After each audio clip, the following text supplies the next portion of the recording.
বিবাহের মূল লক্ষ্য কিন্তু ফুর্তি নয়। এই জায়গাগুলো আমাদের কাছে পরিষ্কার নয়, ওই জন্য আমাদের মুশকিল হয়ে যায়। বিবাহ যখন আমরা করি, ফুর্তি হচ্ছে জীবনের একটা অংশ। ফুর্তি তো থাকতেই হবে, ফুর্তি না থাকলে মানুষ কাজে উৎসাহ পায় না, আনন্দ না থাকলে মানুষ তো কাজে উৎসাহ পায় না। সেই জন্য শারীরিক মিলনের আনন্দ সেটা জগতে লাভ করতেই হয়, কিন্তু সেটা লক্ষ্য নিয়ে বিবাহ নয়। ওই জন্য মানুষ বিয়ের সময় যে মেয়েটির সঙ্গে বিয়ে হবে তার পরিবারের খবর নেয়, যে তার পরিবারের লোকজন কেমন, তার ব্যাকগ্রাউন্ড কেমন, আমাদের পরিবারের সংস্কার কেমন, আমাদের সংস্কারটা আমাদের পরবর্তী প্রজন্মে ঠিক ঠিক বয়ে নিয়ে যেতে পারবে তো, এই সব লক্ষ্য করে মানুষের বিবাহ স্থির হয়। তাই উপযুক্ত সন্তান পৃথিবীতে দান করার জন্য বিবাহ, আর তা যদি না হয় তাহলে ফুর্তি করার জন্য কিন্তু বিবাহ ছাড়াও অনেক রকমের উপায় এই বাজারে খোলা আছে। বাজারে দোকানে সব কিছুই কিনতে পাওয়া যায়, পয়সা থাকলে ফুর্তিও কিনতে পাওয়া যায়, কিন্তু পয়সা থাকলেই সুসন্তান পাওয়া যায় না। সুসন্তান পেতে গেলে উপযুক্ত পিতামাতা হতে হবে, পিতামাতা সু হতে হবে, সমাজটাও সু হতে হবে। ছেলেকে জন্ম দিয়ে রাস্তায় ছেড়ে দিলাম, এবার যাদের কাছে ছেলে শিক্ষা পেল তারা যদি খারাপ লোক হয় তাহলেও কিন্তু ছেলেটি সুসন্তান হতে পারবে না। কাজেই সুসন্তান হতে গেলে অনেকগুলো দিক দেখতে হবে। নিজে সু কিনা, আমি ভালো কিনা, আমার সহধর্মিণী ভালো কিনা, যে সমাজে আমি বাস করছি সেই সমাজটি ভালো কিনা, যে বিদ্যালয়ে পাঠাচ্ছি সেই বিদ্যালয়টি ভালো কিনা, সমস্ত দিকে খেয়াল রাখতে হবে। যে বন্ধুদের সঙ্গে ছেলে মেয়েকে মিশতে দিচ্ছি তারা ভালো কিনা, সমস্ত দিকটা যদি ভালো থাকে তবে দেখবেন একটা ছেলে ভালো হতে পারে। আমার খুব ভালো লাগছে এই পরিবারের ছেলেরা, তারা উপযুক্ত, যে যার কর্মক্ষেত্রে তারা প্রসিদ্ধি লাভ করেছে, এবং এই কীর্তনটা তাদের মায়ের ইচ্ছা পূর্ণ করার জন্য। মা বাবার ইচ্ছা যদি কেউ পূর্ণ করতে পারে তাকে আলাদা করে কৃষ্ণ সেবা করতে হয় না। এত বড় একটা কথা আমি বলে ফেললাম, প্রমাণ ছাড়া বলছি না। আমি যখন কোনো কথা বলে ফেলি এই বেদব্যাসের আসনে দাঁড়িয়ে, আজকাল অনেকেই বেরিয়েছেন বেদব্যাসের আসনে দাঁড়িয়ে ফাজলামো কথাবার্তাও বলছেন, মুখে যা আসছে তাই বলে দিচ্ছেন, শাস্ত্রের সঙ্গে তার কোনো সম্পর্ক নেই। কিন্তু আমি যখন একটা কথা বলবো জানবেন আমার ব্যাকগ্রাউন্ড আছে, কারণ আমি যতটুকু পড়াশোনা করে শাস্ত্রে যা দেখতে পাই তার নিরিখে আমি কথা বলি। আমি যে এত বড় একটা কথা বলে দিলাম যে বাবা মাকে যদি কেউ ঠিক ঠিক সেবা করতে পারে তাকে আলাদা করে ঈশ্বর সেবা না করলেও চলে, এই এত বড় কথাটার একটা ব্যাকগ্রাউন্ড আছে, প্রমাণ আছে শাস্ত্রে।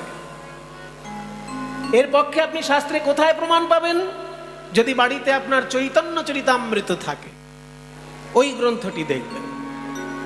চৈতন্য চরিতামৃতের চর্চা মেদিনীপুর জেলায় ঘরে ঘরে ছিল এককালে, আমি জানি না এখন আছে কিনা। যদি থাকে সেটা বুঝতে না পারলে নিজেদের মধ্যে আলোচনা করে সিদ্ধান্ত বুঝে নিতেন। একে বলে ইষ্ট গোষ্ঠী।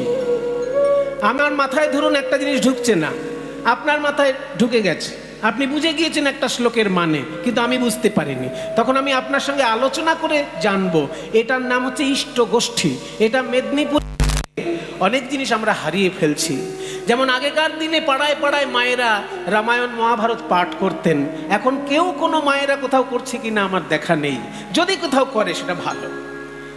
তেমনি আগেকার দিনে পাড়ায় পাড়ায়, এই মেদিনীপুর জেলায় বিশেষ করে, আমি অন্য জেলার কথা বলছি না কারণ আমি তো অনেক জেলায় কীর্তন করেছি, মেদিনীপুর জেলার যে চরিত্রটা আমার চোখের সামনে ছোটবেলায় ছবির মতন ভেসে আছে সেটা কিন্তু আমি কোনোদিন ভুলবো না।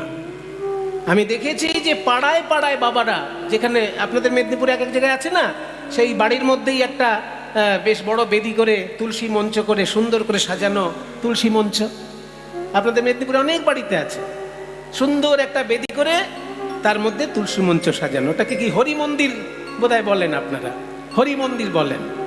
তাহলে বাড়িতে হরি মন্দির স্থাপন করে যে চর্চা, শ্রীমদ্ ভাগবত চর্চা হতো, চৈতন্য চরিতামৃত চর্চা হতো, এখনো হওয়া উচিত। কারণ মেদিনীপুর জেলা হচ্ছে প্রভু শ্যামানন্দের জেলা। মেদিনীপুর জেলার ভাগ্য এত ভালো যে যত বছর পুরীতে রথযাত্রা হয়েছে তত বছর গৌরাঙ্গের পার্ষদগণ এই মেদিনীপুর জেলার উপর দিয়েই পুরীতে যাতায়াত করেছে। যদি পুরী কেউ যেতে চায়, মেদিনীপুর ছাড়া উপায় নেই তো। সমুদ্র পথে কেউ কি পুরী যাবে? কলকাতায় কেউ কি আর জাহাজে উঠে পুরী যাবে? কেউ আজকাল জাহাজে বা নৌকায় পুরী যাবে না, হয় ট্রেনে যাবে, নয় বাসে যাবে, নয় নিজের গাড়িতে যাবে। আর যেতে গেলেই মেদিনীপুর ছাড়া কোনো উপায় নেই। গোটা বাংলার মানুষ যদি পুরীধামে জগন্নাথকে প্রণাম করতে যায়, তাহলে মেদিনীপুরের উপর দিয়েই যেতে হবে। তাই চৈতন্য মহাপ্রভুর যত ভক্ত, যত পার্ষদ 500 বছর ধরে তাদের এই যে লীলাভূমি, তাদের যাতায়াতের মধ্যে কতবার যে মেদিনীপুরে তাদের পদধূলি মিশে আছে এ বলে শেষ করা যাবে না। তাই ঘরে ঘরে চৈতন্য চরিতামৃত চর্চা এককালে ছিল মেদিনীপুরে, আমি দেখেছি। এখনো যদি আপনারা সেটা ধরে রাখতে পারেন, তাহলে বাহবা দেবার মতন ভাষা খুঁজে পাবো না। আমার মতন সামান্য মানুষের বাহবার কোনো দরকার নেই আপনাদের, কিন্তু তবু ছোটবেলায় যা দেখেছি আজীবন আমি তা দেখতে চাই। মেদিনীপুরের ঘরে ঘরে চৈতন্য চরিতামৃত চর্চা, শ্রীমদ্ ভাগবত চর্চা, এটা আমি দেখেছি ছোটবেলায়। তাই বলছি যে যদি সুসন্তান জন্ম দিতে হয়, বাবা মা সমাজ শিক্ষক সবগুলো সু হওয়া দরকার। সেই জন্য এই পরিবারে আমার খুব আনন্দ লাগছে, কারণ মায়ের ইচ্ছা পূর্ণ করার জন্য তারা এই কীর্তন গানের ব্যবস্থা করছেন। এবং মায়ের ইচ্ছা, বাবার ইচ্ছা যদি কেউ ঠিক ঠিক পূর্ণ করে, তাকে ভগবানকে আলাদা পুজো করলে না করলেও চলবে। তার প্রমাণ চৈতন্য চরিতামৃতে রঘুনাথ ভট্ট মহাশয়ের সঙ্গে যখন গৌরাঙ্গ মহাপ্রভুর দেখা হয়েছিল তখন স্মরণ করুন। রঘুনাথ ভট্ট নাম শুনেছেন? অনেক লোক নামই জানে না, এগুলো শোনা দরকার। বৈষ্ণব সাধনায় 6 জন আচার্যের নাম প্রতিদিন বলে প্রণাম করতে হয়। সেই 6 জন হচ্ছে জয়রূপ, সনাতন, তারপর কি? জয়রূপ, সনাতন, তারপর কি? এই ভট্ট রঘুনাথের কথাই বলছি আমি। 3 নম্বরে যার নাম জয়রূপ, সনাতন, ভট্ট রঘুনাথ, শ্রীজীব, গোপাল ভট্ট দাস রঘুনাথ। এই 6 গোসাইয়ের করি চরণ বন্দন, যাহা হইতে বিঘ্ন নাশ অভীষ্ট পূরণ। এই 6 গোসাই যবে ব্রজে কইলেন বাস, রাধা কৃষ্ণের নিত্য লীলা করিলেন প্রকাশ। আমরা পেতাম কোথা থেকে মশাই এই 6 গোসাই যদি না থাকতো? রাধা কৃষ্ণের লীলাতত্ত্ব, রসতত্ত্ব, নাম মহিমা আমরা কোথায় পেতাম? এই 6 গোস্বামী যদি না থাকতেন। এই 6 গোস্বামীর মধ্যে বেনারসে যার জন্ম,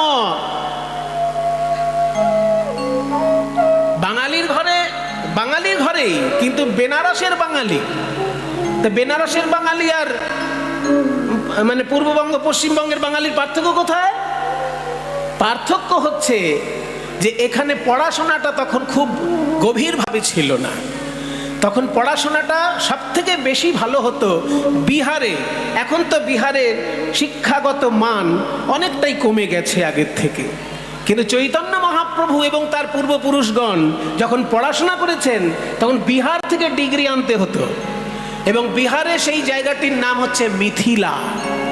মিথিলা ছিল পড়াশোনার কেন্দ্র, আর বেনারস ছিল পড়াশোনার কেন্দ্র। সেই যুগে যখন চৈতন্য মহাপ্রভু পূর্ববঙ্গে যান, সেই সময় রঘুনাথ ভট্টের বাবা তপন মিশ্রের সঙ্গে তার দেখা হয়।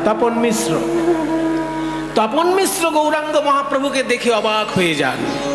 বলেছিলেন যে স্বপ্নে আমি যাকে দেখেছি আজকে চোখের সামনে তাকে দেখতে পেলাম। এই তপন মিশ্র এমন ভাগ্যবান যে গৌরাঙ্গকে সরাসরি দেখার আগে স্বপ্নে তাকে দেখে নিয়েছে। তাই স্বপ্নে আমি যাকে দেখেছি আজকে চাক্ষুষ তাকে দেখছি। তুমি আমার সমাধান করে দাও, আমি সিদ্ধান্ত জানতে চাই তোমার কাছে। আপনারা শুনলে অবাক হবেন। তখন প্রথম চৈতন্য মহাপ্রভু হরে কৃষ্ণ নাম বলেছিলেন। তার আগে কাউকে হরে কৃষ্ণ নাম বলেছেন এমন প্রমাণ নেই। এই যে হরে কৃষ্ণ নাম আমরা সারাদিন জপ করি, হরিদাস ঠাকুর 3 লক্ষ নাম জপ করতেন।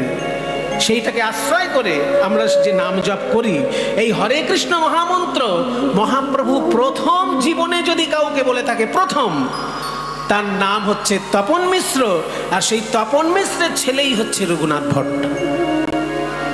কি আশ্চর্য চিন্তা করে! মহাপ্রভু যাকে জীবনে প্রথম হরে কৃষ্ণ নাম প্রচার করলেন, সেই তপন মিশ্র তাকেই বললেন যে তোমার ভাগ্য ভালো যে তুমি এই নাম আমার কাছে পেলে, কারণ আগে আমি কাউকে এই নাম বলিনি। তা তুমি যখন পেলে, এই নাম জপ করতে করতে তুমি এই পূর্ববঙ্গ ত্যাগ করে কাশী ধামে বাস করো, ওখানে তোমার স্ত্রীর গর্ভে যে সন্তান হবে, সেই সন্তান এই ভাগবত ধর্ম প্রচার করবে। তা বেনারসের নাম করে দিলেন কেন মহাপ্রভু? না, বেনারসে তখন দুটো জিনিস হতো, উচ্চ স্তরের শিক্ষা ব্যবস্থা আর উচ্চ স্তরের সঙ্গীত শিক্ষা। এই দুটো জিনিস সমান সমান ছিল বেনারস, এখনো আছে। এখনো বেনারস হিন্দু ইউনিভার্সিটি খুব উচ্চ মানের ইউনিভার্সিটি। বেনারসে যে ইউনিভার্সিটিটা খুব বিখ্যাত, তার নাম হচ্ছে বেনারস হিন্দু ইউনিভার্সিটি। খুব উচ্চ মানের একটি বিশ্ববিদ্যালয়। আরও বিশ্ববিদ্যালয় আছে, শুধু সংস্কৃত ভাষার উপরে দুটো বিশ্ববিদ্যালয় আছে বেনারস।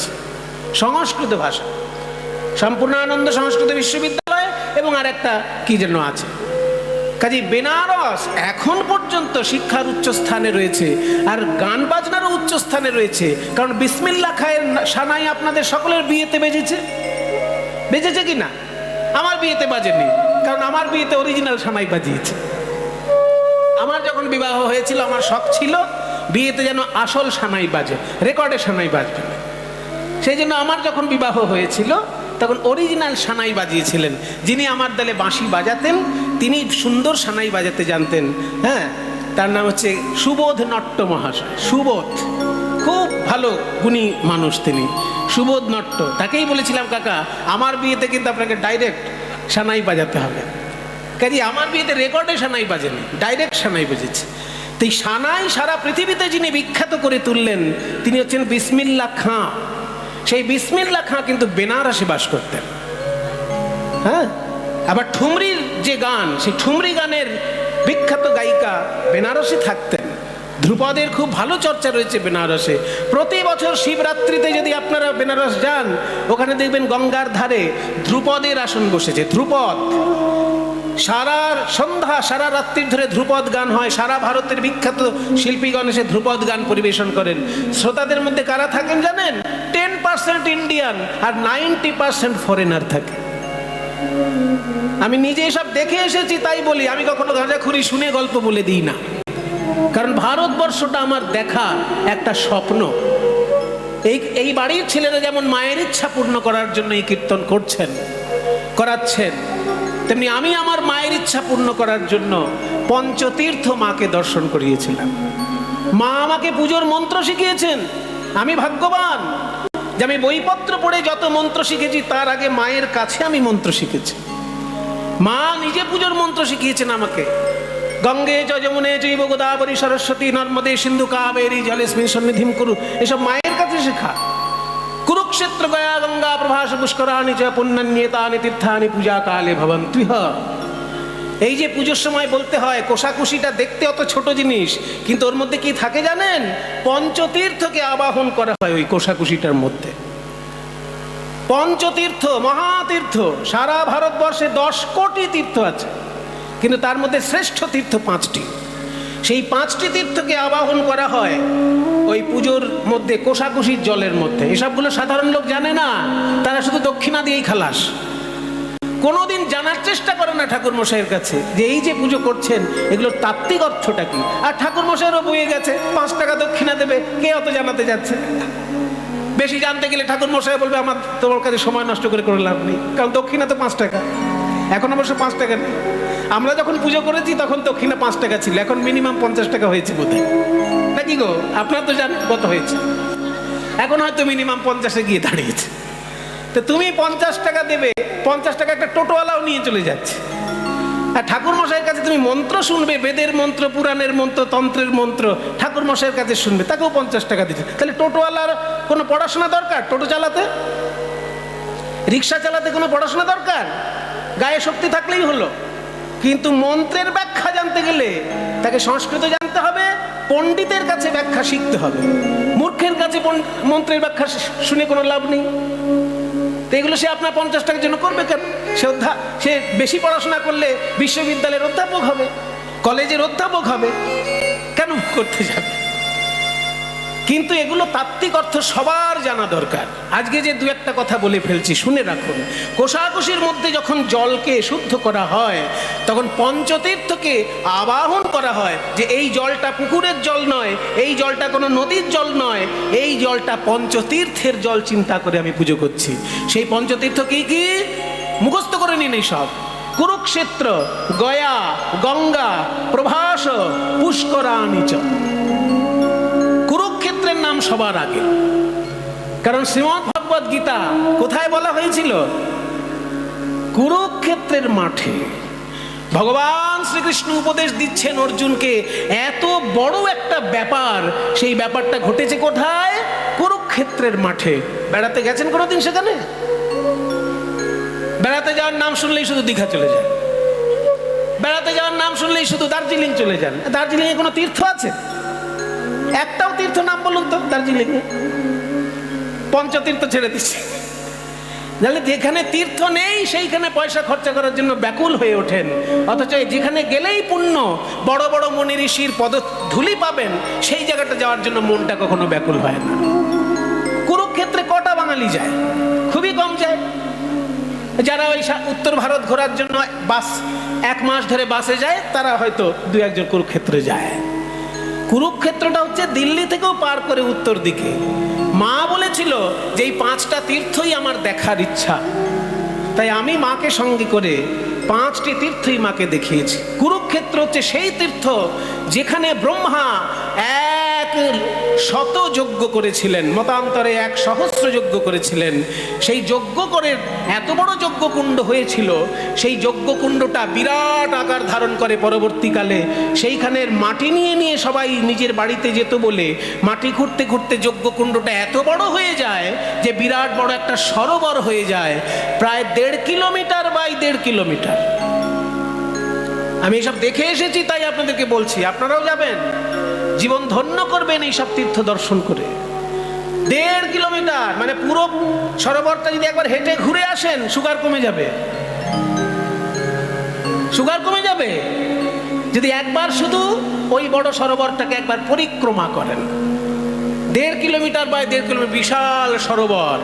ওই সরোবরটার নাম ব্রহ্মকুণ্ড, কারণ ব্রহ্মা ওখানে যজ্ঞ করেছেন। তার পরবর্তীকালে অনেক মুনি ঋষি যজ্ঞ করেছেন কুরুক্ষেত্রের মাঠে। সেই জন্য গীতার প্রথম শ্লোকেই লেখা হলো ধর্মক্ষেত্রে কুরুক্ষেত্রে সমবেতাযুৎসব। কুরুক্ষেত্র হচ্ছে ধর্মের ক্ষেত্র, সেখানে মারামারি কাটাকাটি করার জন্য ক্ষেত্র নয়, ধর্মের জন্য। কিন্তু অধর্মের পক্ষে রয়েছে কৌরবরা, সেই জন্য তাদের সঙ্গে মারামারি করাটাও সেখানে ধর্মের ব্যাপার। অধর্মের পক্ষে যারা থাকবে তাদের বিরুদ্ধে লড়াই করাটাও একটা ধর্ম। তাই ধর্মের ক্ষেত্রে এই যুদ্ধ হয়েছিল। তাহলে 5টা তীর্থের মধ্যে প্রথম হচ্ছে কুরুক্ষেত্র, তারপর হচ্ছে গয়া, গঙ্গা। এবার গঙ্গা তো শুরু হয়েছে হিমালয়ে আর শেষ হয়েছে বঙ্গোপসাগরে, তাহলে তীর্থ কোনটা ধরবেন? গোটাটাই তো গঙ্গা। তাহলে গঙ্গার জন্য স্পেশাল তীর্থ কোন জায়গায়? 2টো জায়গায়। একটা হচ্ছে যেটা সবাই জানেন আপনারা, হর তীর্থ বারবার, সব তীর্থ বারবার, তারপর গঙ্গা সাগর একবার। এটা আপনাদের সবার জানা যে সব তীর্থ বারবার হলে যা পুণ্য, গঙ্গা সাগরে একবার যেতে পারলেই সেই পুণ্য। সেই জন্য বলছে হর তীর্থ বারবার, গঙ্গা সাগর একবার। তাহলে গঙ্গা সাগরটার ব্যাপারে আপনারা সবাই জানেন, কিন্তু আরেকটি জায়গায় গঙ্গাকে অতি পবিত্র ধরা হয়, সেটা হচ্ছে কনখলে গঙ্গা পুণ্যা কুরুক্ষেত্রে সরস্বতী। কনখল, যেখানে সতী দেহত্যাগ করেছিলেন, দক্ষযজ্ঞ হয়েছিল যেখানে। হরিদ্বার, হরিদ্বার, হরিদ্বার ঋষিকেশের ওই এলাকাটাই কনখল বলে একটা জায়গা আছে। ওই কনখল যেহেতু সতীর বাপের বাড়ি, দক্ষ রাজার বাড়ি ছিল ওখানে, ওই জন্য ওইখান থেকে যখন গঙ্গা বয়ে আসছে সব থেকে পবিত্র ধরা হয় গঙ্গাকে ওইখানে। ওই জন্য শাস্ত্র বলছে কনখলে গঙ্গা পুণ্যা। গঙ্গা সর্বত্রই মোক্ষদায়িনী, কিন্তু কনখলে তার বিশেষ অবস্থান। মাস্টার মশাই বাসে গেলেও যদি কেউ ভুল বলে তাকে ঠিক করে দেয়, কিন্তু মাস্টার মশাই আসল ঠিকটা কোথায় করে? স্কুলের মধ্যে। ওটার জন্য সে মাইনে পাচ্ছে। কিন্তু বাসে মনে করুন কেউ একটা ভুল শব্দ বললো, তাকে বলবে না মাস্টার এই ভাই এটাতে ভুল বলছো, এটা এটা নয়, এটা এইটা। তাহলে বাসের মধ্যে মাস্টারি করে দিল, তার জন্য কেউ মাইনা দেবে? তাকে দেবে না। কিন্তু মাস্টারের স্বভাব যে ভুলটা ধরিয়ে দেওয়া। সেই জন্য মাস্টার যেখানেই থাকে সেখানে শিক্ষা দেয়, কিন্তু তার শিক্ষাদানের আসল জায়গা কোনটা? স্কুল। ঠিক তেমনি গঙ্গা জল যেখানেই বয়ে চলেছে সেখানেই পবিত্র করে চলেছে, আমাদেরকে মুক্তি দান করে চলেছে, কিন্তু তার আসল অবস্থানটা ধরা হয় কনখলে। সেই জন্য হরিদ্বার মাকে নিয়ে গেছিলাম। তাহলে কনখলে গঙ্গা পূর্ণা, কুরুক্ষেত্র, গয়া, গঙ্গা আর প্রভাসে পুষ্করাণিচ, এই পাঁচটা হচ্ছে মহাতীর্থ। মুখস্থ রাখবেন এগুলো, জীবনে একবার অন্তত এই পাঁচটি জায়গায় প্রণাম করে স্নান করে আসবেন। কুরুক্ষেত্র 1 নম্বর, 2 নম্বর গয়া, 3 নম্বর গঙ্গা অর্থাৎ হরিদ্বার, হরিদ্বারের গঙ্গা, 4 নম্বর প্রভাস, 5 নম্বর পুষ্কর, রাজস্থানে পুষ্কর তীর্থ। পুষ্কর তীর্থ বিখ্যাত কেন? ব্রহ্মার একমাত্র মন্দির ওখানে। সারা ভারতে আপনি শিবের মন্দির প্রচুর পাবেন, কৃষ্ণ মন্দির প্রচুর পাবেন, কিন্তু ব্রহ্মার মন্দির সব জায়গায় পাবেন না। ওখানে ব্রহ্মা বিশেষ করে অবস্থান করছেন, তাই ব্রহ্মার মন্দির আছে ওই পুষ্করে। আর পুষ্কর শব্দের অর্থ হচ্ছে পদ্ম ফুল। পুষ্কর মানে পদ্ম ফুল। ব্রহ্মা যেহেতু পদ্ম ফুলে অবস্থান করেন, ওই জন্য পদ্মযোনি ব্রহ্মা বলা হয়। ওই জন্য পুষ্কর তীর্থটাও ব্রহ্মার তীর্থ। ওইখানে সরস্বতী নদী প্রবাহিত হতো এককালে, এখন সরস্বতী নদীটা পাওয়া যায় না, তার জলটা একটা বড় জলাশয় সেখানে আছে সরস্বতী নদীর অংশ হিসাবে। এবার পুষ্কর তীর্থটা যেহেতু খুব বিখ্যাত ছিল, ওই জন্য তার পাশাপাশি মুসলমান সম্প্রদায় থেকে এক সাধু এসে বিরাট বড় আশ্রম বানিয়েছিল, সেইটাকে নাম হচ্ছে আজমির শরীফ।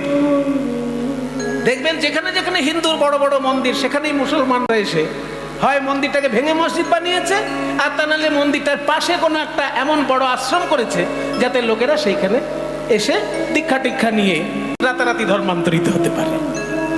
এটা হয়েছে মোগল যুগে, হয়েছে, করার কিছু নেই। ইতিহাসকে তো আমরা ভুলে যেতে পারি না। তাই ব্রহ্মার মহাতীর্থ হচ্ছে পুষ্কর, সেইটাকে ক্ষতিগ্রস্ত করার জন্য তারই পাশে আজমির শরীফ আছে। কিন্তু হিন্দুরা হিংস্র নয়, সেই জন্য তারা পুষ্কর তীর্থে ব্রহ্মার মন্দিরে পুজো করেই আজমির শরীফে নমস্কার করতে আসে। আজমির শরীফে মুসলমান যেমন শ্রদ্ধা জানায়, হিন্দুরাও শ্রদ্ধা জানায়। আজমির শরীফে লক্ষ লক্ষ হিন্দু গিয়ে প্রণাম করে।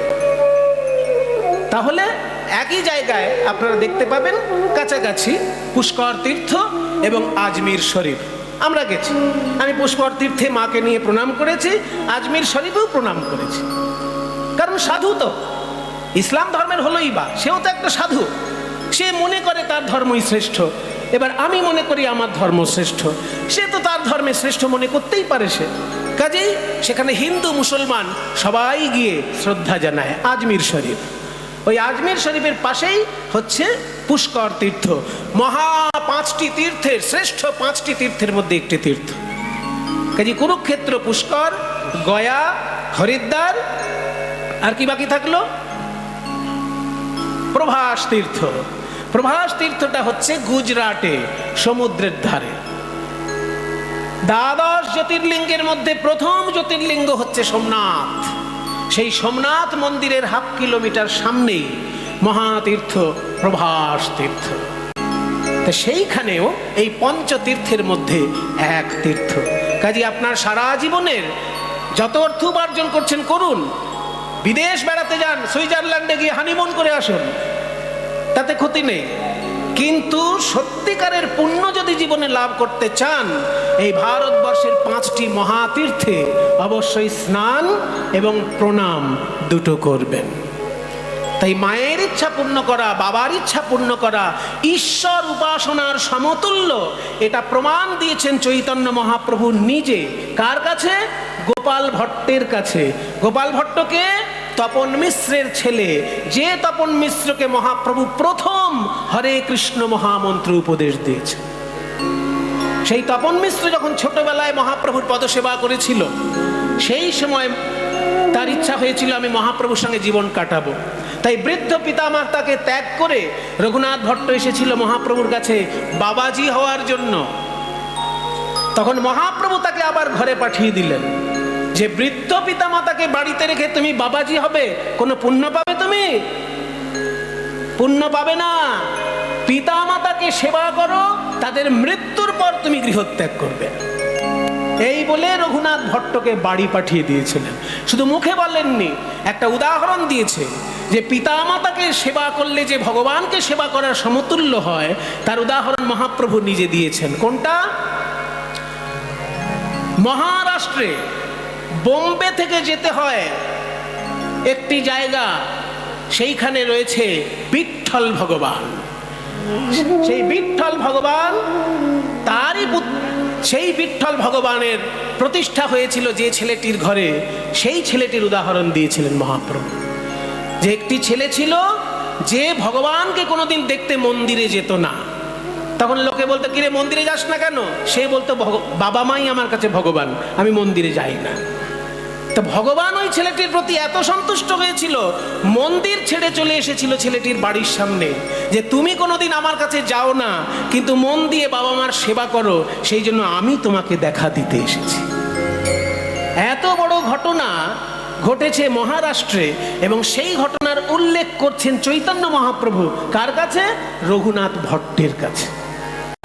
তাই যদি উপযুক্ত সন্তান হয়, সুযোগ্য সন্তান হয়, পিতা মাতাকে সেবা করবে, অবশ্যই ভগবান পুজো করবে, ভগবানের লীলাগান শুনবে, ভগবানের নাম জপ করবে, কিন্তু পিতা মাতাকে অসম্মান করে ধর্ম পালন করা যাবে না। তাই খুবই ভালো লাগছে এই পরিবারের এই মনটার জন্য, যে তারা মায়ের মনের ইচ্ছা পূর্ণ করার জন্য এই কীর্তনের ব্যবস্থা করছে। তা সবাই মিলে একবার এই পরিবারের মঙ্গল কামনা করে একবার হরিধ্বনি দিন। নিতাই গৌর প্রেমানন্দে হরি বল, নিতাই গৌর প্রেমানন্দে হরি বল, নিতাই গৌর প্রেমানন্দে হরি বল। আজকে মহাপ্রভুর ভাবটি কেমন? প্রাণনাথ প্রাণনাথ বলে ক্রন্দন করছেন। উন্মাদের ছুটি ছুটি যায়, উন্মাদের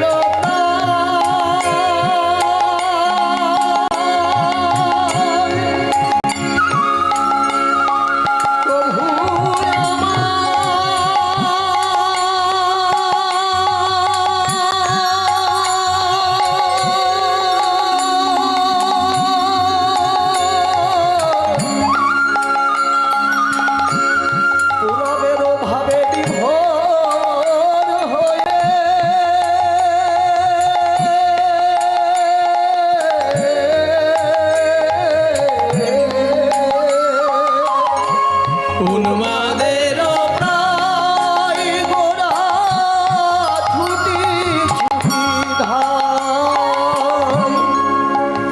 সাধারণ মানুষ প্রতিদিন সমুদ্রে স্নান করার পর জগন্নাথ মন্দিরে প্রণাম করে, তারপর নাকে মুখে কিছু গুজে সারা দিনের জন্য কাজে চলে যায়।